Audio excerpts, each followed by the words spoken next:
Hello everyone, तो wave optics का last lecture है जहां पे हम पढ़ेंगे एक इंपॉर्टेंट टॉपिक जो कि है पोलराइजेशन। जहां से सवाल आते तो बहुत कम है, लेकिन आ जाए तो 4 नंबर चले जाएंगे अगर नहीं पढ़ेंगे तो पढ़ना जरूरी है। और पिछले साल भी एक सवाल आया था, मतलब प्रोबेबिलिटी बहुत कम होती है जब 8 दिन पेपर होता है, या मैं बोलूं 8 शिफ्ट में पेपर हो रहा है, तो 8 में से एक बार सवाल आया है। और भाई अगर वो बदकिस्मत आप हैं जिसमें सवाल आ गया है, तो इसका मतलब ये है कि यहां से 4 नंबर आपके कट चुके हैं। ठीक, अगर आपने पिछली बार दिया था तो ठीक।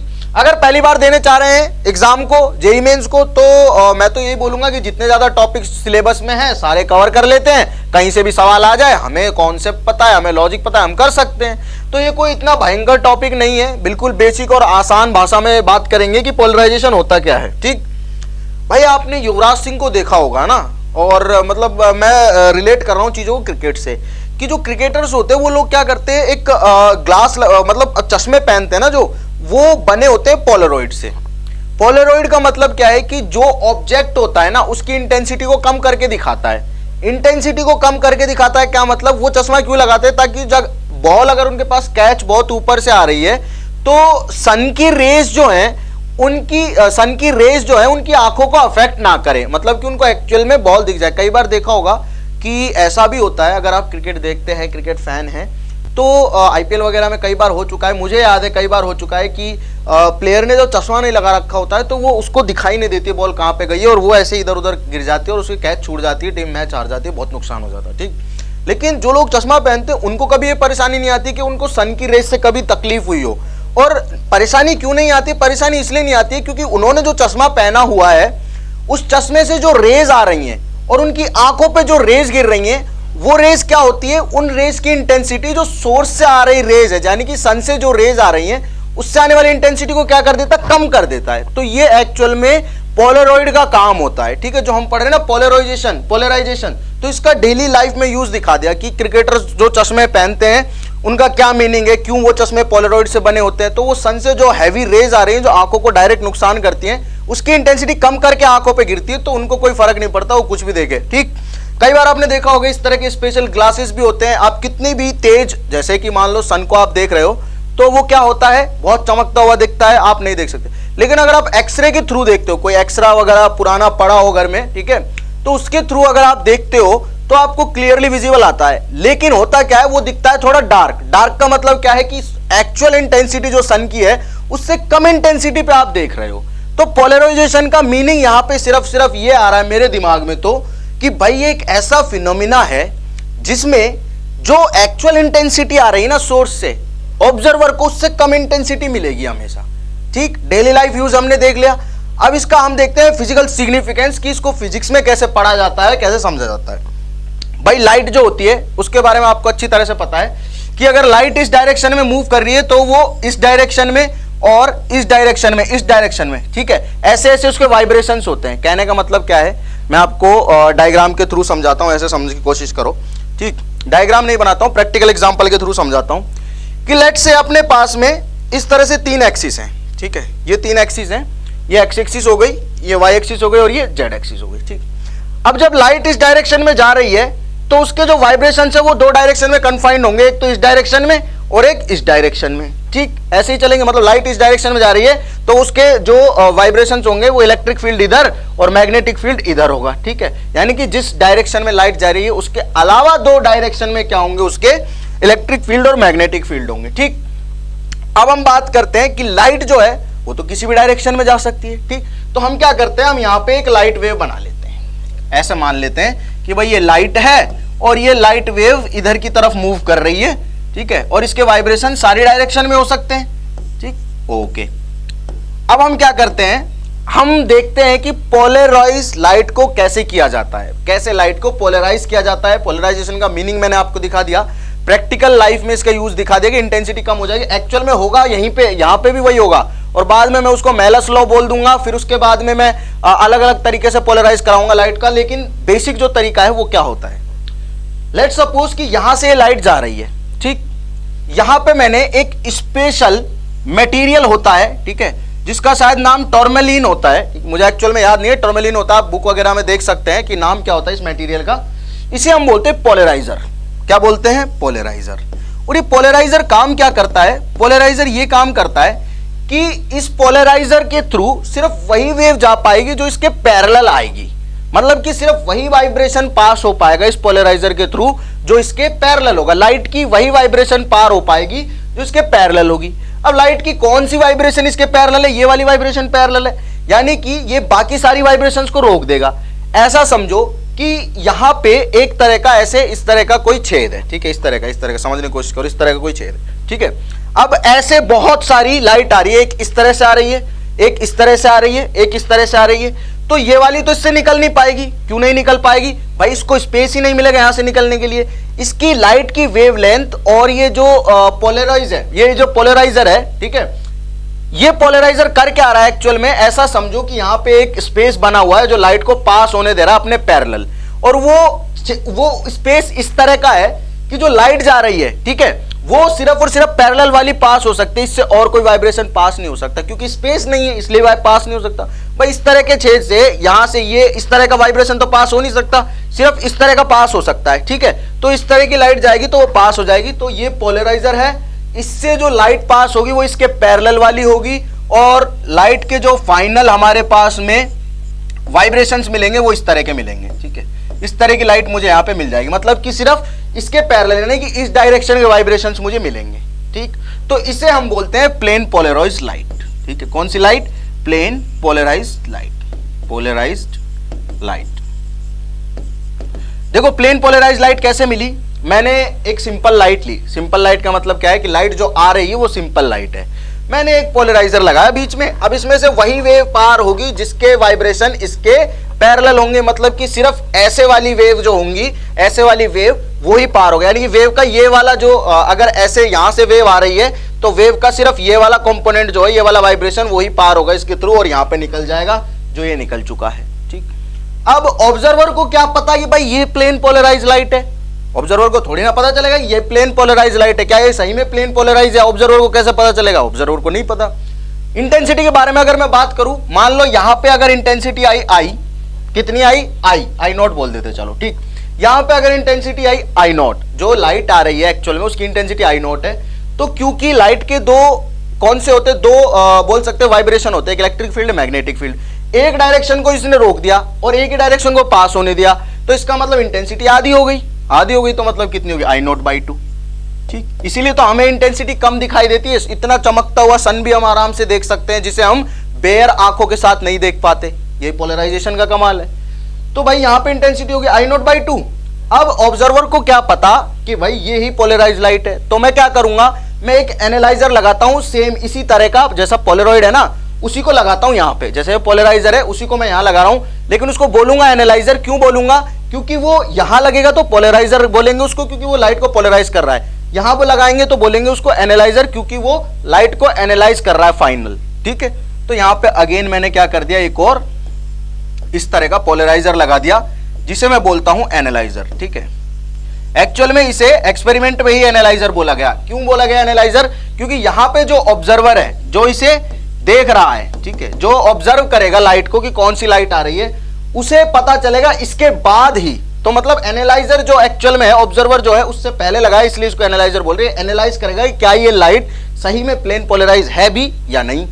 तो होगा क्या भाई, यहां से जो लाइट जा रही है, अब क्योंकि मैंने इसको पैरेलल में लगाया है तो ये सारी पैरेलल लाइट सीधी निकल जाएगी, सीधी निकल जाएगी, मतलब हाँ भाई बिल्कुल सही बात है, जो ये हमने लाइट मिली है हमें ये वाली, ये पोलराइज थी। पता चल गया, पता किससे चला मुझे, इससे तो ये पोलराइज हुई है इसलिए इसको पोलराइजर। इससे पता चला है कि सही में ये वाली लाइट जो थी ये पोलराइज्ड लाइट है, प्लेन पोलराइज्ड लाइट है, इसने कंफर्म कर दिया, इसको बोलते हैं एनालाइजर। और यहाँ पे सीधी, क्योंकि इसके ये इस तरह से रखा हुआ है और ये लाइट इस तरह से जा रही है, ये वाले वाइब्रेशन, तो ये वाले इसके पार हो गए तो हमने बोला भाई ठीक है। अब यहाँ पे अगर इंटेंसिटी आई नॉट बाई 2 है इन सारी वेव्स की, तो यहाँ पे कितनी होगी, सोच के देखो भाई आई नॉट बाई 2, क्योंकि यहाँ पे तो कोई फर्क ही नहीं पड़ा, जो वाइब्रेशन यहाँ पे थे लाइट के जिस डायरेक्शन में, उसी डायरेक्शन में यहाँ पे आगे, वैसे के वैसे आगे, ना कम हुई इंटेंसिटी ना बढ़ी, ठीक। तो इसे हम बोलते हैं polarisation of light. Basic light होती है, सिंपल लाइट होती है, उसको पोलराइजर के थ्रू पास करते हैं, एक डायरेक्शन में वाइब्रेशन कन्फाइंड हो जाते हैं, दूसरे डायरेक्शन के वाइब्रेशंस को क्या कर लेता है, रोक लेता है, उसी को पास होने देता है, तो इंटेंसिटी आधी कर देता है, क्योंकि आधा पार्ट लाइट का रुक चुका है, ठीक। उसके बाद क्या होता है, उसके बाद हम एनालाइज करते हैं कि क्या ये लाइट जो आई है ये सही में पोलराइज है, तो हम अगेन उसके पैरेलल लगा देते हैं और वो लाइट अगर पास हो जाए तो पता चल जाता है भाई ये सही में प्लेन पोलराइज लाइट थी। और यहां पे जो कोई ऑब्जेक्ट होगा जिससे लाइट निकल रही है, लाइट निकलती कहां से भाई, ऑब्जेक्ट से, वो ऑब्जेक्ट दिखाई तो पूरा देगा, ठीक है। अगर ये पूछ लिया जाए कि क्या वो ऑब्जेक्ट दिखाई देगा, तो भाई वो ऑब्जेक्ट दिखाई तो पूरा देगा, लेकिन उसकी इंटेंसिटी कितनी हो जाएगी, हाफ, ठीक। ये सिर्फ इस केस के लिए। अभी मैं आऊंगा मेलस लॉ पे, जहां मैं ये डिस्कस करूंगा कि एक्चुअल में इंटेंसिटी वेरी कैसे करेगी, ठीक। अब सोच के देखो, इस एनालाइजर को मैं घुमाना चालू कर दूं, ठीक है। एनालाइजर ऐसे लगा हुआ है और यहां पे ऐसे ऐसे ऐसे वाइब्रेशंस हो रहे हैं। एनालाइजर को ऐसे घुमाना चालू कर दूं तो क्या होगा, सोच के देखो क्या होगा। ऐसे ये वेव जा रही थी, सीधी पास हो पा रही थी, तो इंटेंसिटी बराबर थी I0/2 I0/2। अगर मैं इसको घुमाना चालू कर दूं तो इंटेंसिटी कम होने लग जाएगी, कम होने लग जाएगी, कम होने लग जाएगी। अगर मैं इसको बिल्कुल ऐसे कर दूं, ठीक है, मतलब कि इस तरह से कर दूं, 90 डिग्री रोटेट कर दूं ऐसे, तो ये वाला जो वाइब्रेशन है, वेव, ये वाली जो वेव है इस तरह से, ये पार ही नहीं हो पाएगी इसके, मतलब इंटेंसिटी 0। यानी कि इस वाली प्लेन पोलराइज लाइट और एनालाइजर के बीच का एंगल जब 0 है, ऐसे और ऐसे पैरेलल है दोनों, एंगल जब 0 है तो इंटेंसिटी मैक्सिमम है। जितनी यहां पे आई इंसिडेंट उतनी ही यहां से आउट हो गई, ठीक। एंगल कितना है, 0 है, तो यहां से क्या है, मैक्सिमम इंटेंसिटी है। अब समझने की कोशिश करना, फॉर्मूला यहीं से निकलेगा, ठीक। अगर इसके और इसके बीच का एंगल, जैसे लाइट तो यही है, इसको तो चेंज कर नहीं सकता, लाइट का जो वाइब्रेशन आ रहा है, मैं तो इसकी पोजीशन चेंज कर सकता हूं, तो मैंने इसको 90 डिग्री पे कर दिया। 90 डिग्री पे कर दिया तो देखो कितनी इंटेंसिटी यहां पे गई, 0, क्योंकि ये वाइब्रेशन ऐसे है और ये सिर्फ और सिर्फ ऐसे वाइब्रेशन को एक्सेप्ट करेगा, मतलब कि इस तरह से, इस तरह से, इस तरह की लाइट को पार होने देगा, ठीक है। लेकिन अब अपनी लाइट ऐसे है और ये पोलरॉइड ऐसे कर दिया, ठीक, तो पार नहीं होने देगा। अब पार नहीं होने देगा तो यहां पे कितनी इंटेंसिटी आई, 0, मतलब 0 डिग्री एंगल पे मैक्सिमम इंटेंसिटी और 90 डिग्री एंगल पे 0 इंटेंसिटी। ऐसा बिहेवियर तो कॉस थीटा दिखाता है क्या, कि मैक्सिमम से घटती घटती घटती घटती घटती घटती π/2 पे 90 डिग्री पे क्या हो गई, 0 हो गई, ठीक है, 0 हो गई। इसका मतलब क्या है कि भाई यहां पे जो इंटेंसिटी पहुंच रही है वो 0 हो गई है, 0 हो गई, मतलब ऐसा बिहेवियर कौन दिखाता है, कॉस थीटा। तो उन्होंने बोला, मेलस ने, ये यहां पे मेलस लॉ है, मेलस लॉ, और मेलस ने क्या बोला, मेलस ने लॉ दिया था, ये मालूज लॉ नहीं है भाई, मेलस लॉ, मालू लॉ मत पढ़ लेना इसको, ठीक, ये है मेलस लॉ। तो अगर मेलस लॉ की बात करूं तो मेलस ने लॉ दिया कि इंटेंसिटी जो होती है एक्चुअल में वो क्या होती है, वो इस तरह से होती है कि I0 cos स्क्वायर थीटा, ठीक है, इस तरह से होती है, जहां पे थीटा क्या है, थीटा है प्लेन पोलराइज लाइट और एनालाइजर के बीच का एंगल।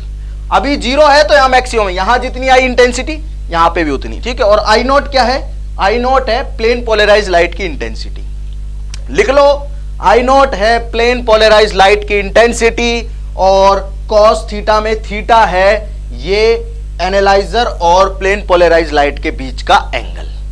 या फिर मैं इसको ऐसे भी बोल सकता हूं कि एनालाइजर और पोलराइजर के बीच का एंगल, क्या मैं ऐसे बोल सकता हूं भाई, बिल्कुल बोल सकता हूं। यहां से वही तो लाइट निकलेगी जो यहां से पास होने देगा, मतलब इसके और इसके बीच का एंगल भी बोल सकता हूं, या फिर मैं लाइट और इसके बीच का एंगल भी बोल सकता हूं, है दोनों एक ही बात, ठीक। समझ में आ गया भाई कैसे लिखा जाता है। इसे हम मेलस लॉ के नाम से जानते हैं। दुनिया भर के सवाल, आसान आसान सवाल इस पे पूछे जाते हैं। थीटा की वैल्यू, इसकी और इसके बीच की वैल्यू होती है थीटा की, वो वैल्यू यहाँ पे रखी जाती है, यहाँ पे इंटेंसिटी बता देता है। तो I0 जो होती है यहाँ पे एक्चुअल में I0/2 है, तो I0/2 लिख दूंगा यहाँ पे, I0 की वैल्यू I0/4 होगी तो I0/4 लिखूंगा, जो भी इंटेंसिटी यहाँ पे होगी वो यहाँ लिख दूंगा मैं, ठीक है। उसके बाद ये लिख दूंगा cos स्क्वायर थीटा, मुझे यहाँ की इंटेंसिटी पता चल जाएगी, थीटा क्या है, इसके और इसके बीच का एंगल, उसका cos, और यहाँ की इंटेंसिटी मुझे पता चल जाएगी, ठीक। ये इंटेंसिटी क्या है, I है ये वाली इंटेंसिटी, ठीक है, और I0 क्या है, ये वाली लाइट की इंटेंसिटी, और थीटा क्या है, इस लाइट और इस पोलराइजर एनालाइजर के बीच का एंगल। समझ में आ गया मेलस लॉ, ठीक है। अब हम आगे बढ़ते हैं भाई किस चीज पे, हम पोलराइजेशन हमने क्या किया, बेसिक लाइट का पोलराइजेशन किया हमने। कैसे किया, एक पोलराइजर लगा के और एक एनालाइजर लगा के। अब हम करते हैं polarisation of light by refraction, ठीक है, पोलराइजेशन बाय रिफ्रैक्शन, जो कि बहुत ही इंपॉर्टेंट है। जहां से सवाल पूछे जाते हैं मैं वही चैप्टर के वही पार्ट को करवा रहा हूं, पोलराइजेशन बाय रिफ्रैक्शन, ठीक। अब रिफ्रैक्शन के थ्रू पोलराइजेशन कैसे होता है भाई, ये भी समझने की कोशिश करते हैं।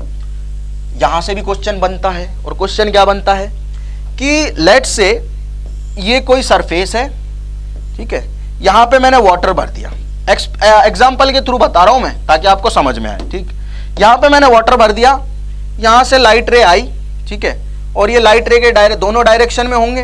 ठीक है, यहाँ पे मैं चलो ठीक है मैं आपको समझा देता हूँ। जो लाइट रे है, सॉरी लाइट वेव है, वेव नेचर पढ़ रहे हैं लाइट का तो वेव बोलेंगे इसको। जो लाइट वेव है वो दोनों डायरेक्शन में क्या ले रही होगी अपने, जैसे इस डायरेक्शन में क्या कर रही है, ट्रेवल कर रही है, तो इस डायरेक्शन में और प्लेन के अंदर इस डायरेक्शन में perpendicular electric field magnetic field होंगे, यानी कि उसके वाइब्रेशंस होंगे। तो प्लेन के अंदर बाहर को मैं डॉट से दिखा रहा हूं। ठीक है भाई, ओके, ऐसे समझने की कोशिश करो। अब क्या होगा, अब ये लाइट वेव होगी रिफ्रैक्ट, ये मान लो कि एयर से आ रही है। ठीक है, एयर से आ रही है, एयर इंडिया से नहीं, एयर से, हवा में से। ठीक है, एयर से आ रही है तो क्या होगी, वाटर डेंसर मीडियम है तो अंदर की तरफ मुड़ेगी, तो भाई अंदर की तरफ इसको मोड़ दिया। अब क्योंकि ये मीडियम है ना, जो ये वाला मीडियम है, ये ऐसा मीडियम है जो ट्रांसपेरेंट है, मतलब कि कुछ तो रिफ्रैक्ट होगी और कुछ रिफ्लेक्ट हो जाएगी। क्या हो जाएगी, रिफ्लेक्ट हो जाएगी। तो इसको मैं बोल देता हूं कि भाई ये रिफ्लेक्शन हो गई यहां से। ठीक है, ये रिफ्लेक्शन लिख दो आप इसको। ठीक है, रिफ्लेक्शन, रिफ्लेक्शन या रिफ्रैक्शन दोनों ही लिख सकता है, ऐसी कोई बात नहीं है। ठीक है, तो यहां से ये रिफ्लेक्ट हो गई। ठीक, अब होगा क्या भाई, अब कुछ ऐसा होगा कि जो ये लाइट रिफ्रैक्ट हुई है, जो रिफ्लेक्ट हुई है, इसके वाइब्रेशंस कुछ ऐसे होंगे। ठीक है, ऐसे और ऐसे मान लो, और इधर वाली लाइट है जो ये इस तरह से आराम से निकल जाएगी। अब एक्चुअल में हुआ क्या, ये एक्चुअल में क्या है, एक्सपेरिमेंट है ये चीज ऐसे समझ में नहीं आती कि भाई ये क्या कर रहे हो सर, ये लाइन लाइन क्या कर रहे हो, डंडे डंडे बना रहे हो, गोले गोले लगा रहे हो। ये सीधी सी बात है, जिन्होंने एक्सपेरिमेंट किया था उनका नाम था ब्रूस्टर, मतलब वो ब्रूस्टर एंगल उन्होंने दिया था, आपने नाम भी सुना होगा ब्रूस्टर। तो वो वाली बात है, वो हम यहाँ पे पढ़ने की कोशिश कर रहे हैं, ब्रूस्टर भाई ने क्या किया था उसको समझ लेते हैं। ठीक है, तो यहाँ पे जो वाइब्रेशंस आएंगे वो कुछ इस तरह के आएंगे। ठीक है, इस तरह के, मतलब कि इस वाले डायरेक्शन वाले वाइब्रेशन कम आएंगे, जो ये दिख रहे हैं ना, मतलब प्लेन के अंदर वाले ये वाले डायरेक्शन, तो ये वाले वाइब्रेशन कम आएंगे, लेकिन प्लेन के अंदर वाले बाहर वाले वाइब्रेशन ज्यादा आएंगे। और ये तो क्लियरली विजिबल है कि ये तो अनपोलराइज्ड लाइट है। ठीक है, ये कौन सी लाइट है, अनपोलराइज्ड। ठीक है, क्योंकि जैसी यहां से आई ऐसी यहां पे जा रही है, तो अनपोलराइज्ड लाइट है ये तो। ठीक, ये तो समझ में आ गया। ये है पार्शियली पोलराइज्ड। ठीक है, पार्शियली पोलराइज्ड। अब इसको पार्शियली पोलराइज्ड क्यों बोल रहा हूं भाई, पार्शियली पोलराइज्ड इसलिए बोल रहा हूं क्योंकि इसमें ये वाले वाइब्रेशन भी है और अपने प्लेन के परपेंडिकुलर वाले भी, लेकिन परपेंडिकुलर वाले ज्यादा है तो थोड़ा पोलराइज हो गई है लाइट। ठीक, समझ में आता है, ओके। अब क्या किया जाए, जैसे जैसे मैं ये एंगल बढ़ा दूं, मान के चलो भाई ये एंगल है, मान लो आप थीटा एंगल है ये। ठीक है, जैसे ये लाइट आई थीटा एंगल पे, अगर मैं इस एंगल को बढ़ा दूं, अगर इस एंगल को मैं बढ़ाने लगूंगा तो ये पूरी असेंबली ऐसे घूमने लगेगी, मतलब कि ये एंगल बढ़ेगा तो रिफ्लेक्शन वाला एंगल इधर हो जाएगा। ठीक है, और इधर हो जाएगा तो ये इधर हो जाएगा, मतलब कि अगर इस एंगल को बढ़ाते बढ़ाते इतना कर दूं कि मुझे पूरी ये जो पार्शियली पोलराइज्ड लाइट है कंप्लीटली पोलराइज्ड मिल जाए, तो उस एंगल की टेंजेंट को बोलते हैं ब्रूस्टर एंगल। ठीक है, यानी कि ब्रूस्टर एंगल होता है इस एंगल को बढ़ाते बढ़ाते इतना कर दूं, एक डेफिनेट एंगल पे ले आऊं कि जो मुझे पार्शियली पोलराइज्ड लाइट मिल रही है वो कंप्लीटली पोलराइज्ड मिल जाए, कंप्लीटली क्या मिल जाए, पोलराइज मिल जाए। तो उस एंगल को हम बोलते हैं थीटा पी, और थीटा पी का वैल्यू होता है, थीटा पी को बोलते हैं हम ब्रूस्टर एंगल। क्या बोलते हैं, ब्रूस्टर एंगल। और जो ब्रूस्टर एंगल है उसको निकाला कैसे जाएगा, उसको निकाला जाएगा, उसकी हिंट मिलेगी हमें मीडियम से। कैसे, कि भाई जो मीडियम का रेफ्रेक्टिव इंडेक्स है, मीडियम का रेफ्रेक्टिव इंडेक्स है ना mu, with respect to medium का refractive index with respect to incident medium. ठीक, वो जो होगा वो बराबर होगा मेरा tan थीटा पी के। किसके बराबर होगा, tan थीटा पी के। तो यहां से मैं ब्रूस्टर एंगल निकाल सकता हूं, थीटा पी की वैल्यू क्या आ जाएगी, tan इनवर्स म्यू। ठीक, अब जनरली सारे प्रैक्टिकल हवा में होते हैं, तो म्यू की वैल्यू वाटर के लिए क्या होती है 1.33, तो यहाँ 1.33 लिखो, तो tan इनवर्स 1.33 की वैल्यू आपको मिल जाएगी 4/3, तो वो ऑलमोस्ट पता नहीं कितना आ जाएगा, देख लेते हैं भाई। ये एंगल है अपने पास में थीटा, ये होता है 3, ये होता है 4, ये होता है 5, तो 4/3 की वैल्यू आएगी 10 में 53। तो वाटर और एयर सिस्टम के लिए कितना होता है ब्रूस्टर एंगल 53। अगर मैं बात करूं कांच के लिए, ग्लास का क्या होता है 1.5, तो ये हो जाएगा 1.5 म्यू की वैल्यू, तो आ जाएगा tan इनवर्स 1.5। तो उसकी वैल्यू देख लेना कितनी आती है, एग्जैक्टली मुझे याद नहीं है 1.5 पे कितनी वैल्यू आती है। तो जो ये है ब्रूस्टर एंगल, ये मैं निकाल सकता हूं कि किस एंगल पे एक्चुअल में लाइट कंप्लीटली पोलराइज मिल रही है मुझे, यानी कि प्लेन पोलराइज लाइट किस एंगल पे मिल रही है, वो क्या मैं मीडियम के रिफ्रैक्टिव इंडेक्स से बता सकता हूं कि कहां पे काम हो रहा है ये। ठीक है, अगर एयर और वाटर के बीच में हो रहा तो 53 पता चल गया, अगर एयर और ग्लास के बीच में हो रहा होता तो tan इनवर्स 1.5 होता। समझ में आ गया म्यू कैसे निकालते हैं अपन ब्रूस्टर एंगल। अब ये तो एयर और वाटर के लिए, अब मान लो जाहिर वेव वाटर से और कहां रही है, ग्लास में जा रही है, तो क्या इस म्यू को मैं लिख सकता हूं n2/n1। ये क्या है, refractive index of the medium है with respect to another medium. ठीक है, तो ये हो जाएगा अपने पास में tan θp। अगर एयर दिया हुआ है तो n1 की वैल्यू क्या है, μ2/μ1 लिख दो, n2/n1 को छोड़ो, μ2/μ1 लिख दो। μ1 की वैल्यू क्या है, अगर एयर दिया हुआ है तो विद रिस्पेक्ट टू एयर 1 होता है, एयर की वैल्यू क्या है 1 है, μ1 क्या है, एयर का 1 है तो 1 लिख दिया। तो μ2 की वैल्यू म्यू मान के चलते हैं, तो वहीं से यहाँ से एक्सप्रेशन को ड्राइव किया गया है। तो आई होप आपको ये सारी चीजें कवर हो चुकी हैं और समझ में आ चुकी हैं। हमने समझने की कोशिश क्या की थी, देखो हमने देखा जो रिफ्रैक्शन के या रिफ्लेक्शन के थ्रू हम पढ़ रहे हैं कि पार्शियली तो रिफ्लेक्ट होगी, पार्शियली रिफ्रैक्ट होगी। जो रिफ्लेक्टेड लाइट है ना, इसमें थोड़ा पार्शियली पोलराइजेशन हो रहा है। तो मैंने क्या किया, इस एंगल को इतना कर दिया, यानी कि एक ऐसा एंगल निकाल लिया जिसमें मुझे ये लाइट कंप्लीटली पोलराइज मिल रही है, और उस एंगल को मैंने बोल दिया ब्रूस्टर एंगल। और ब्रूस्टर एंगल की वैल्यू कैसे निकलती है, refractive index of the medium with respect to the incident medium. ठीक है, इंसिडेंट मीडियम के रिस्पेक्ट में मैं क्या निकाल दूंगा, इसका वो निकाल दूंगा, ये जो भी मीडियम है इसका रेफ्रेक्टिव इंडेक्स। तो मुझे मिल जाएगा tan, अगर उसका tan इनवर्स ले लूं, जो मीडियम का रेफ्रेक्टिव इंडेक्स उसका tan इनवर्स ले लूं तो ब्रूस्टर एंगल के बराबर है। तो इस पे ढेर सारे सवाल आपको पूछे जा सकते हैं, मिल सकते हैं, छोटे मोटे सवाल एनसीईआरटी में होंगे, एचसी वर्मा में होंगे, जहां मिलते हैं वहां से कर देना। ठीक, तो इसको कराने का सिर्फ और सिर्फ मीनिंग ये था कि चैप्टर में ये पार्ट है, सवाल पूछे जा सकते हैं। पिछले साल पूछा गया था सवाल इन दो चीजों से आएगा, या तो वो क्या करेगा, ब्रूस्टर एंगल के बारे में कुछ पूछेगा, कैसा कौन सा एंगल है जिसपे लाइट रिफ्लेक्शन से कंप्लीटली पोलराइज हो जाती है, तो वो है ब्रूस्टर एंगल। वैल्यू कैसे निकालते हैं वो तो मुझे बस मीडियम दे दो, मीडियम का रेफ्रेक्टिव इंडेक्स दे दो, मैं निकाल दूंगा ब्रूस्टर एंगल। बिल्कुल आसान सी बात, उसमें कौन सी बहुत बड़ी बात हो गई। ठीक, दूसरा जो इंपॉर्टेंट टॉपिक था वो था अपना कौन सा, मेलस लॉ। मेलस लॉ में क्या हमने इंटेंसिटी देखी पोलराइजेशन की। तो ये अपना चैप्टर जो वेव ऑप्टिक्स है यहाँ पे खत्म होता है। अगर आपको ये वीडियो अच्छा लगा और समझ में आया तो प्लीज इसे लाइक जरूर करें, शेयर करें अपने दोस्तों के साथ में। और कोई भी अगर आपको दिक्कत फेस हो रही है अपनी जेईई मेन की तैयारी में, तो आप कमेंट सेक्शन में लिखिए, मैं जरूर देखूंगा कि आप क्या लिख रहे हैं, क्या परेशानी हो रही है आपको, और फिर हम उसके बारे में आगे बात करेंगे। Thank you.